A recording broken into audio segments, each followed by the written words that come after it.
મહાનગરપાલિકાની વાત પેટા ચૂંટણીમાં ભાજપના માત્ર એક ઉમેદવારની દાવેદારી।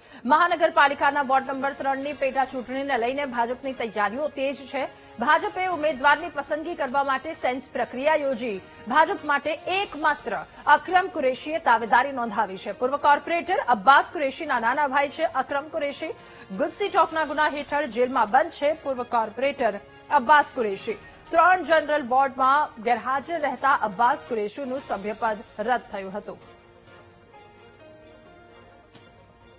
આજ રોજ ભારતીય જનતા પાર્ટી દ્વારા જે વોર્ડ નંબર 3ની પેટા ચૂંટણી માટે સ્નેહ પ્રક્રિયા જે રાખવામાં આવેલ હતી તેમાં આજે હું ઉમેદવાર અકરમ ઇબ્રાહીમભાઈ કુરેશી માટે ઉમેદવારી નોંધાયેલ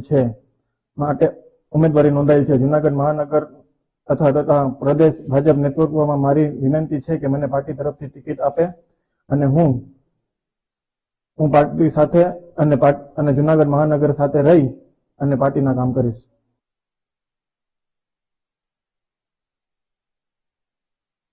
આખા વોર્ડ નંબર 3માં દરેક કાર્યકર્તાઓને આપણે નિરીક્ષકો આવવાની સૂચના અને માહિતી આપણે પદ્ધતિ મુજબ આપણે માહિતી આપીને જાણ કરી હતી, પરંતુ ત્યાં વોર્ડમાંથી સર્વાનુમતે દરેક લોકો સામૂહિક રીતે નિર્ણય લઈ એક ઉમેદવારને જો ટિકિટ પાર્ટી દ્વારા મેન્ડેટ દેવામાં આવે તો જંગી બહુમતીથી ચૂંટાય